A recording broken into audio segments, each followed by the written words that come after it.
Stay black in America. Don't leave, don't go anywhere. Greatest country in the world for a black man or a black woman. Our ancestors have been through slavery here, Reconstruction, all types of Jim Crow laws, all type of redlining, all type of racism, all type of things created to hope to slow you down, not let you rise.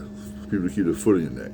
Civil rights knocked on the door. Martin Luther King Jr. and all the great civil rights leaders and warriors of the time sacrificed everything for you. So don't believe the hype somebody talking about go somewhere else. This is the country where your foundation is. This is the country where your roots are.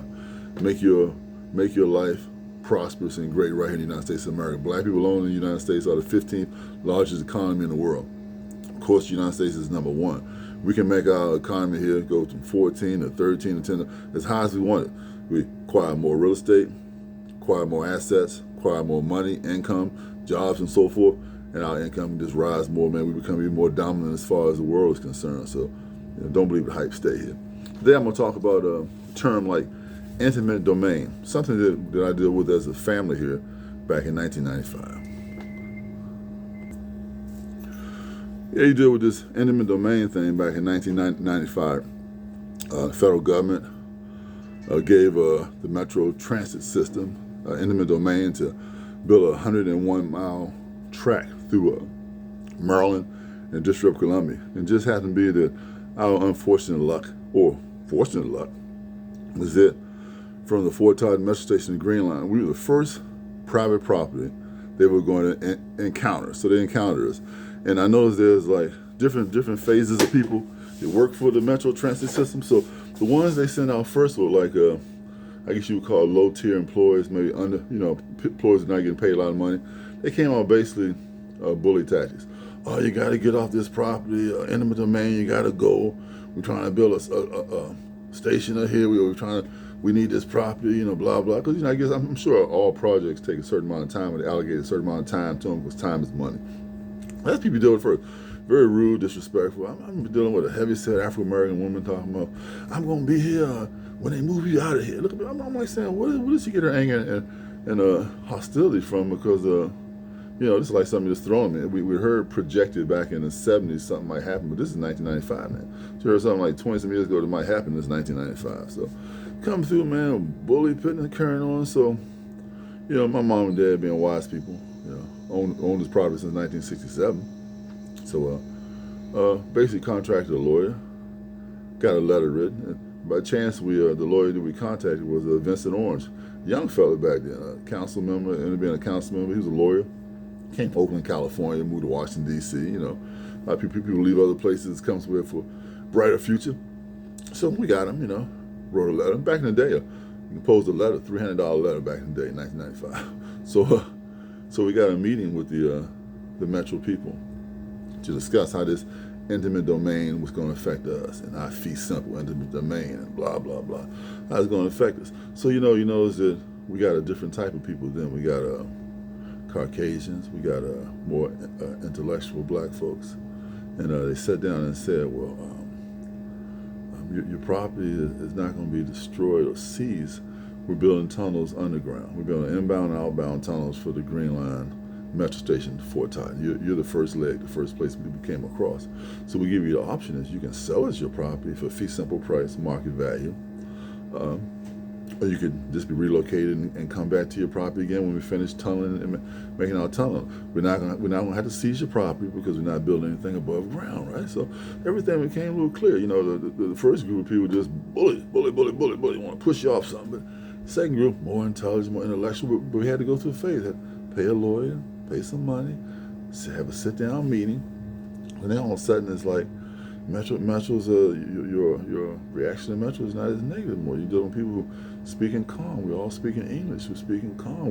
We're understanding each other. We're meeting other minds. Okay, so now it's like it's coming straight throughout our property. The commercial and residential property had 4 parcels. It's coming right underneath my parents' home that was bought by my mother's mother back in the 50s, and she inherited, and now they were there all these years.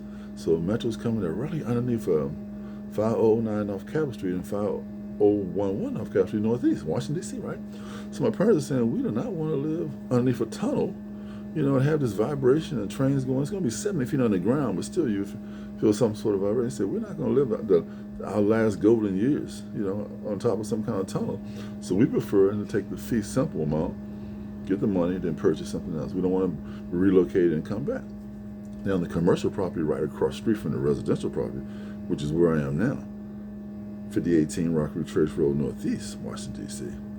They're telling us they wanted to buy it for $250,000, right? Back in 1995. My dad opted not to sell it. I'm glad. I've been conducting business here since '85, so I've been here 10 years conducting business. My father opened a place in '67. I started running '81, right? I started running '85. So I was doing very well in here. And I didn't want to just destroy it. So my father said, well, I'm not going to sell it. I don't think $250,000 is enough money for it, so I'm not going to sell it. So what ended up happening in the meantime was that since we weren't going to sell it, but there were people coming by, like I call them prospectors, looking and seeing at the property, because I guess they get the inside information. All the property is going to be affected by the line, whether above ground, underground, looking to see what kind of property they can snatch it. Because when Metro seizes this property, they can sell it to anybody want to sell it to. They can sell it for less than what they bargained for, more than what they want for the people looking like, how can I advance to somebody else's situation, somebody else's pain? How can I advance? It's the way life is sometimes, So they were looking, and I guess they thought we were gonna roll out and leave, but we didn't. We stayed here. So it ended up turning out that Metro had to lease some space from us to rent cars. So my father was making like $14,000 or $15,000 in 7 months just renting cars on here for the employees to park while they were tunneling underground. And then the store that I'm running right here now was about 20 feet from direct parts of the line. So they said, well, we want to relocate your store someplace else because we don't want something, if something were to happen, the store to cave in. So they couldn't find any like place like this. This particular store is built in 1915, nothing like it. It's sitting by itself, no businesses all bunched around it like Connecticut Avenue or Wisconsin Avenue or Georgia Avenue or Kennedy Street or any of those places. It's sitting nicely by itself. No competition. So they couldn't find me any compatible place anywhere else in the District of Columbia. So you know what they had to do? They built me a whole nother store about 55 feet from this one on the same property at their ticket. Now, they could have gave me the money and let me wait for 7 months and then come back, but they said, no, we're not going to put anybody out of business. We're gonna go ahead and fabricate you a two trailer store. Fix it up with bulletproof glass, alarm system, air heating system, plumbing system, everything upgrade, man, top of the line. At that particular time, it cost about $89,000, which was the same thing you can almost buy a 2-bedroom, 2-bathroom house with a basement and a big yard around here, right? I have to do that. So I was located there, and then the rent I paid, which I was paying rent on my parents anyway, that rent went to my parents. The money I got for parking went to my parents, and it worked out really good to my parents. My parents ended up buying a house out in Maryland. It was 3 times bigger than the house they had in D.C. Huge backyard, maybe almost the size of half a football field. Enjoyed themselves for the last 10 and 13 years of their life. And now, this particular property here, as Metro came and gone, I relocated and then when Metro built the big trailer over there, and wanted to locate me, they had people come in the store who were movers, and they were bidding on the job. So I asked them, what are y'all bidding on the job, man? They gave me the price they were bidding on. I said, well, okay. And once they told me that, I found what all of them were bidding on, and I bid less. So I bid about $3,000. And I think the highest was 7 and 5. I bid $3,000. I only had to move myself 40 feet, so Metro awarded me the contract. So they paid me $3,000 to move myself 40 feet, my supplies in here. So Metro worked out to be one of the best things in the world. Somebody might have thought it could have been bad for us. Somebody may be hoping, oh, look what we're going to do to them.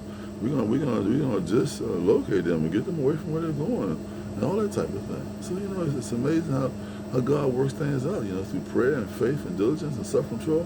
I always worked hard. I always did what we supposed to do. I always trusted in our Lord and Savior Jesus Christ, But it's amazing how things work themselves out. So here it is, 2022, all these years later. The same property that Metro wanted to buy back then for $250,000, and all these speculators would come around trying to see if they could buy the property. The property a little more than half an acre. A lot of land in D.C., right? A little more than half an acre. So trying to get it, this same property, $3.5 million. Wow, that's something. It's amazing. We really got property through if you got property through reparations, we got that 40 acres and a mule back in the day. Imagine how much money black people could have made throughout the years over land. Never know what land's going to be used for, the value, what natural minerals might come from it. Like you make doing farming, we can make it raising livestock, make all kind of money. So when people hold you back from getting that, they automatically step on you and make it harder for you to make in this world. See what I'm saying? So you got to think about that, man, when it comes to reparations and everything else. But eminent domain, man, if you look at the definition of it, it's the land acquisition, the taking of private property. Wow. For the federal good or the local good, mostly the federal government. Besides it, the needs of the many outweigh the needs of the one. But in this case, work does the needs of the many outweigh the needs of the one. But the ones sure got blessed by Metro coming this way. We gathered income we weren't going to grab. They improved the land as they left and everything what it was. They offered to sell me the trailer. I didn't want to pay for it. I said, you got to move the trailer. They had to move all that stuff out, take it away. So our experience with Metro was extraordinarily good. Started off bad.